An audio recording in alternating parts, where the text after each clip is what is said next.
2.1 Song of the Open Road Brainstorming Activities. A1. Pick out the line showing that the poet is prepared to enjoy every moment of his journey.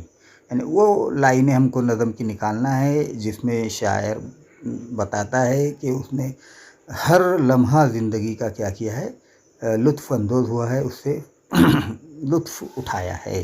तो 3 जुमले यहाँ पर आपके सामने हैं। Afoot and light-hearted, I take to the open road, the long brown path before me, leading wherever I choose. Strong and content, I travel to the open road. Second, by old delicious burden, the poet means, यानी old delicious burden के माने शायर के मुताबिक क्या है? The luggage, the food he carries, the stress he bear during the travel, sweet memories of the past. यानी D answer इसका है, यानी माजी की खुश आइंद यादें. Poet is a person who is free from all inhibition, यानी शायर वो शख्स है जो आज़ाद है, कहीं भी एक जगह सुकूनत इख्तियार नहीं करता. Discuss how the concept of freedom is express in the poem, यानी ये जो आज़ादी का नज़रिया है वो किस तरह ज़ाहिर किया गया है नज़म में. तो इसका जवाब है, Whitman exalt the carefree pleasure of travelling, encouraging others to break free from their stifling domestic attachment to join him. He describes himself as being free, and he realizes he is the only person who is in complete control of his life. He chooses his own destiny. Because of this realization, he does not have to wish or hope or pray for good fortune. The journey here is free for the done with the routines, customs and safe behavior of his previous life. Activity A2. The following are the activities of the poet related to his journey. यहाँ पर कुछ activities दी गई है, सरगर्मियाँ दी गई है जो शायर के सफ़र से ताल्लुक़ रखती है. ऑन द रोड पर. डिवाइड देम इनटू 2 पार्ट, इनको 2 हिस्सों में तकसीम कीजिए. Activities the poet will practice, यानी जिसकी मश्क करता है शायर उन सरगर्मियों की. And activities he will not practice, और वो उन सरगर्मियों का एक हिस्सा बनाइए जिसकी मश्क नहीं करता है, जिस पर अमल नहीं करता है शायर. तो इसका जुदुल देखिए. Activities the poet will practice, कौन से काम करना चाहता है?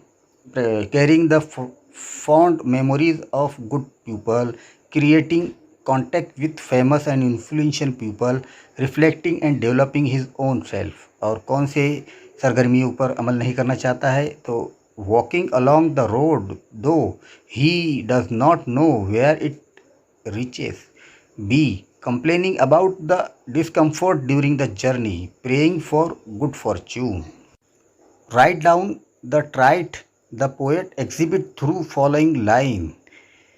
उन जिबिल्लतों के, उन खुसूसियत, उन औसाफ के बारे में लिखना है जो इन लाइनों में बताए गए हैं. और 1 इज़ डन फॉर यू, एक पहला आपके लिए किया गया है. Henceforth I ask for no good fortune, I myself am good fortune. यहाँ पर सेल्फ कॉन्फिडेंस ये खूबी बताई गई है. Henceforth I whimper no more, postpone no more, need nothing. यहाँ पर कॉन्फिडेंस एंड इनकरेजमेंट दिखाया गया है. I do not want the constellation any nearer, fearlessness और सेल्फ ट्रस्ट, सेटिस्फेक्शन और सेल्फ रिस्पेक्ट को यहाँ पर बताया गया है. I do not want the constellation any nearer, यहाँ पर फियरलेसनेस वही शुरू में. D. I swear it is impossible for me to get rid of them, यहाँ ऑप्टिमिस्टिक और एक्सेप्टेंस ये बताया गया है.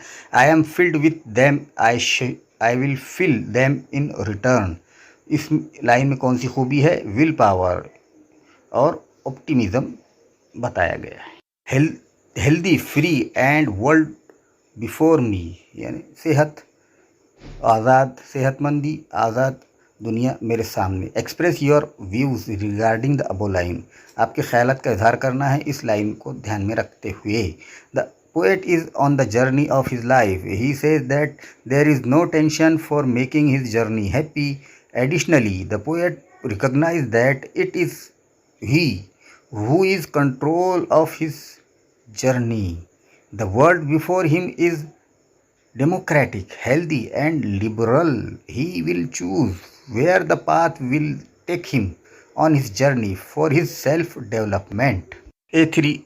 The poet has used many describing words such as healthy in this poem. बहुत सारे जाहिर करने वाले बताने वाले अल्फाज का इस्तेमाल किया है शायर ने.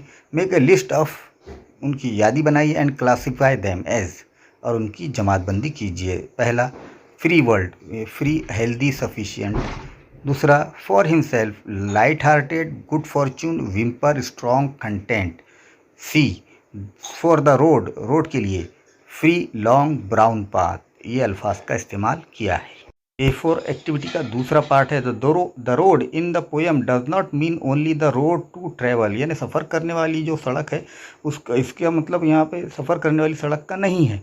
The poet want to suggest the road of life, वो हमें मशवरा देता है कि ये रोड, सड़क ज़िंदगी की सड़क है, ज़िंदगी की लाइफ स्पैन है. The explain the metaphor with the help of poem, यहाँ पर मेटाफर का जो है तुमको वजाहत करना है. ओपन रोड सिंबलाइज, यानी ओपन रोड जो है तो निशानी है, शक्ल है फ्रीडम एंड अपॉर्चुनिटी की. The poet want to suggest the road of life means the freedom and opportunity. There are so many opportunities in our life, we have to take those opportunities and build our life. There are so many ways road in front of you.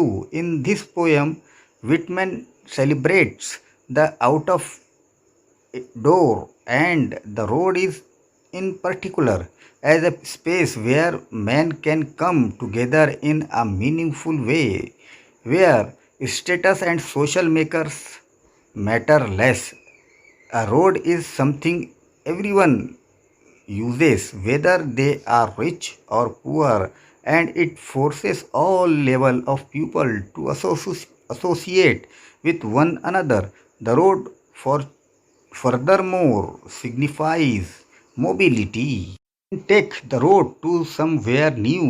For Whitman too, the road is a space for gathering the material for poetry. As he traveled along it, he sees a variety of people and places and hear a plethora of stories. He argues against staying in one place for too long, although the hospitality may be a lure for only the test of the open road will do. There are certain words that are repeated in the poem. कुछ अल्फाज है जो नज़म में दोहराए गए हैं. For example no मोर, जैसे कि मिसाल के तौर पर नो मोर 7वीं लाइन में. Find out other similar expression, इस तरह के दूसरे एक्सप्रेशन हमको तलाश करना है नज़म में से. Explain the effect they have created in the poem, और नज़म में कौन सा असर उन्होंने डाला है. तो गुड फॉर्चून, ये आई कैरी देम ये बार बार इस्तेमाल हुआ है. The use of personal pronoun, यहाँ पे आई का इस्तेमाल किया गया है. इज़ एविडेंट, ये सबूत है. एंड प्रोमिनेंट, और गैर मामूली तौर पर दिखाया गया है. इन दिस पोएम, नज़म में. गिव रीज़न, इसकी वजह बयान कीजिए.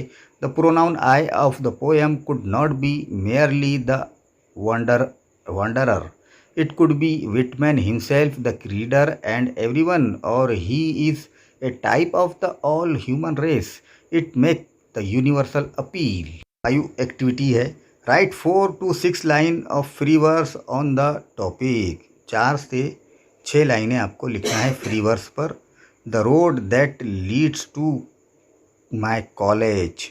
Express that it is the road to knowledge, यानी बताना है आपको कि ये वही रोड है, ये वही सड़क है जिससे मैं नॉलेज यानी इल्म हासिल करता हूँ. और ब्राइट फ्यूचर, वो मेरी रोशन मुस्तकबिल का रास्ता है. You may begin like this, आप शुरू कर सकते हैं. Every day I tread with the bag of books, यानी बुक्स के साथ मैं जाता हूँ, निकलता हूँ. इसकी अगली लाइन ये हो सकती है. Marching toward my knowledge house, यानी college, learning the new thing, making the future, marching toward my knowledge house, to build my future, to build my nation, every day I treat with the bag of books. इस तरह से ये हो गई यहाँ पर brain storming activities, ये अपनी कापियों में लिख लीजिए।